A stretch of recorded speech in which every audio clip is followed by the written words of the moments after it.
Welcome to my YouTube channel. Today's our topic is types of computer memory. Memory हमारे पास क्या होती है, जैसे कि हमने प्रीवियस लेक्चर में भी पढ़ा। कंप्यूटर मेमोरी हमारे डाटा, हमारे प्रोग्राम्स को स्टोर करने के लिए यूज की जाती है। आइदर हम अपने उस डाटा को टेम्परेरी स्टोर कर रहे हैं या परमानेंट स्टोर कर रहे हैं।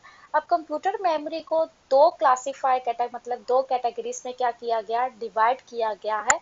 पहला हमने जो इसको डिवाइड किया वो हमने किया मेन मेमोरी में, और जो हमने दूसरा डिवाइड किया उसको किया सेकेंडरी मेमोरी में।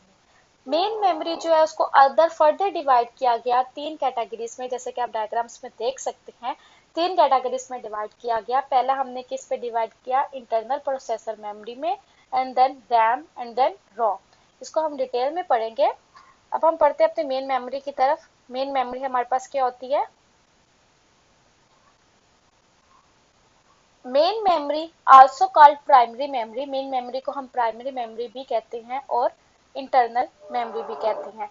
It's a part of computer system. ये किसका हिस्सा है, कंप्यूटर सिस्टम का हिस्सा है। That hold data and instruction for processing, जो प्रोसेसिंग करने के लिए अपने अंदर डाटा और इंस्ट्रक्शन को क्या करते हैं, सेव करते हैं। It is mainly use to store data that is used by the system at startup and run to various type of program. किस किस वजह से, सच एज ऑपरेटिंग सिस्टम हो सकता है and programs. Typically the main memory is contain on microchip. Main memory कहाँ पे contain की जाती है, माइक्रोचिप के साथ लगी हुई होती है। Data either attach to connected mother computer motherboard, और जिसको कनेक्ट किसके साथ किया जाता है, कंप्यूटर मदरबोर्ड के साथ। Computer memory can range from a couple. अब इसमें कंप्यूटर मेमोरीज में कुछ रेंजेस आ गई हैं, मतलब रेंज आ गई है। पहली रेंज इतनी है, दूसरी रेंज इतनी है। उस रेंज के अकॉर्डिंग हम अपने डाटा को क्या कर रहे होते हैं, सेव कर रहे होते हैं। फॉर एग्जाम्पल अगर आप देख लें, आपके पास यूएसबी है, 2 जीबी की है, 2 जीबी की है, 4 जीबी की है, ये तो उसका साइज बता दिया गया कि आप उसने उस साइज के अकॉर्डिंग उसके अंदर डाटा को क्या कर सकते हैं, सेव कर सकते हैं। इसी तरह कंप्यूटर मेमोरी की जो रेंज है वो किसमें आ जाती है, मेगाबाइट्स है to several gigabytes, petabyte, exabytes, terabytes, ये सब इसकी क्या है, साइज आ जाते हैं। When user loads software from a storage medium, it is first loaded into the main memory. इसको पहले लोड किया जाता है। अगर आप कोई भी अपने सॉफ्टवेयर को लोड करते हैं तो पहले उसको लोड किया जाता है किसमें, मेन मेमोरी में, एंड देन उसकी क्या होती है, एग्जीक्यूशन स्टार्ट होती है। Types of main memory, types of main memory actually तीन हैं, कि जैसे कि हमने पढ़ा। कौन कौन सी है, डायग्राम में आप देख लें। Main internal processor memory, RAM and ROM. तो ये किसके टाइप्स है, मेन मेमोरी के। हमारे पास फर्स्ट वन आ गई internal processor memory, RAM and then ROM. अब हम पढ़ रहे हैं internal memory. Internal processor memories हमारे पास क्या होती हैं, these memories are directly accessible to the CPU. ये जो इंटरनल मेमोरीज होती हैं ये डायरेक्टली असेस की जाएगी, किससे की जाएंगी, सीपीयू के साथ। और सीपीयू हमारे पास क्या होता है, सेंट्रल प्रोसेसिंग यूनिट, जिसे ब्रेन भी कहा जाता है कंप्यूटर का। ये मेमोरीज डायरेक्टली असेस की जाती हैं सीपीयू के साथ, क्योंकि इसके नाम से ही पता चल रहा है ये क्या है, इंटरनल मेमोरीज है। Cache memories and processor registers are some example of memories. ये किस चीज की एग्जांपल्स है, कैश मेमोरी है और प्रोसेसर रजिस्टर्स है। इन्हें डिटेल में पढ़ते हैं। Cache memory is a small amount of high speed semiconductor memory. Cache memory हमारे पास क्या होती है, small amount of high speed semiconductor memory है, which consist inside the microprocessor और on the mother of the computer. क्या मतलब है इसका, कैश मेमोरी, इसको प्रोनाउंस किया जाता है कैश मेमोरी के साथ। और कैश मेमोरी किस तरह काम करती है वो मैं आपको बताती हूँ।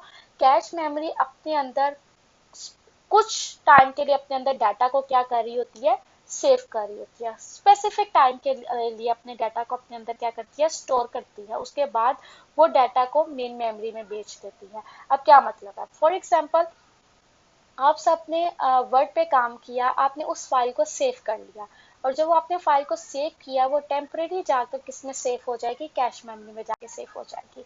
अब इसका क्या मतलब है, इसका ये मतलब है कि एक्टिव पोर्शन है ना, आपने अभी फौरन फौरन काम किया माइक्रोसॉफ्ट वर्ड में, तो वर्ड पे आपने एक्टिव पोर्शन में काम किया, तो उसका स्पेसिफिक मतलब यही है कि उसको कुछ टाइम के लिए उस पर जाके क्या हो जाएगी, कैश मेमोरी में जाके सेव हो जाएगी।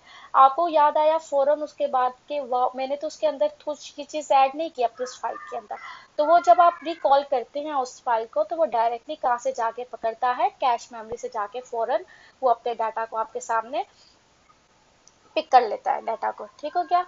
अब हम इसको जरा पढ़ते हैं, आपको समझ आएगी। और कैश मेमोरी जो होती है ये टेम्परेरी मेमोरी है। द फंक्शन इसके क्या है, this memory store some active portion of the main memory. Active portion का मतलब यही होता है कि जो आप रिसेंटली काम कर रहे हैं उसको क्या करती है, स्टोर करती है। ये क्या है, ये लाई की जाती है बिटवीन रैम एंड सीपीयू। किसके दरमियान में लाई की जा रही है, रैम और सीपीयू के दरमियान में। When any information is required by the CPU, अगर आपने कोई भी, आपको इंफॉर्मेशन चाहिए कहाँ से, सीपीयू से चाहिए। अगर आपको कोई भी इंफॉर्मेशन चाहिए, आपको कोई भी फाइल ऐसी चाहिए जो आपने अपने कंप्यूटर में क्या की हुई है, सेव की हुई है, तो वो पहले कहाँ देखेगा, first it will look up in the cache memory. वो सबसे पहले कहाँ पे देखेगा, कैश मेमोरी में देखेगा। अगर वो वहाँ पर अवेलेबल नहीं है, if it is not available in the cache, then it will fetch it from the RAM. तो देन अगर वो कैश मेमोरी में वो फाइल अवेलेबल नहीं है, तो वो देन वो कहाँ से पकड़ेगा, रैम से पकड़ेगा उस फाइल को। आगे इसकी टाइप्स आ जाती हैं। Cache memory, there are 3 types of cache memory. कौन सी है, level 1, level 2 and level 3। Level 1 cache memory is built inside the microprocessor chip. इसको बिल्ड किया जाता है किसके, माइक्रो प्रोसेसर चिप के अंदर लगाया जाता है। It has the fastest access time. और level 2 and level 3 cache memory are separate chip on the motherboard. इसकी सेपरेट चिप बनाई जाती है किसके साथ, मदरबोर्ड के साथ। और this can be access more quickly than RAM. और जो ज्यादा एक्सेस कर सकती है रैम से ज्यादा, और इसकी स्पीड क्या होती है, रैम से थोड़ी फास्ट होती है। आगे हमारे पास क्या आ जाता है, प्रोसेसर रजिस्टर्स।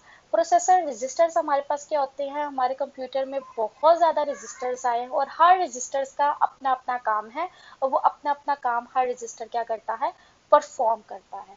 हर रजिस्टर अपना अपना काम परफॉर्म करेगा। Register are small memory unit. These are large number of register. जैसे मैंने आपको बताया कि हमारे कंप्यूटर में बहुत ज्यादा रजिस्टर्स होते हैं। There are large number of registers, बहुत ज्यादा register inside the processor. Processor के अंदर क्या है, बहुत ज्यादा रजिस्टर्स लगाए दिए होते हैं।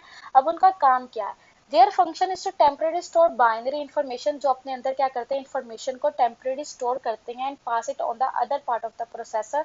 और एक माइक्रो प्रोसेसर पार्ट से दूसरे माइक्रो प्रोसेसर पार्ट में क्या कर रहे होते हैं, डाटा को ट्रांसफर करेंगे, पास करेंगे ना। और main memory during the execution of the program instructions. आगे हमारे पास इसके टाइप्स आ जाती हैं। आगे इसके टाइप्स कौन कौन सी टाइप्स है, types commonly used register inside the microprocessors are accumulator registers, instruction registers, data registers, program counters and memory address registers। इन सब टाइप्स को आगे जाके हम डिटेल में रजिस्टर्स की टाइप के बारे में पढ़ेंगे। Thank you so much for watching this video.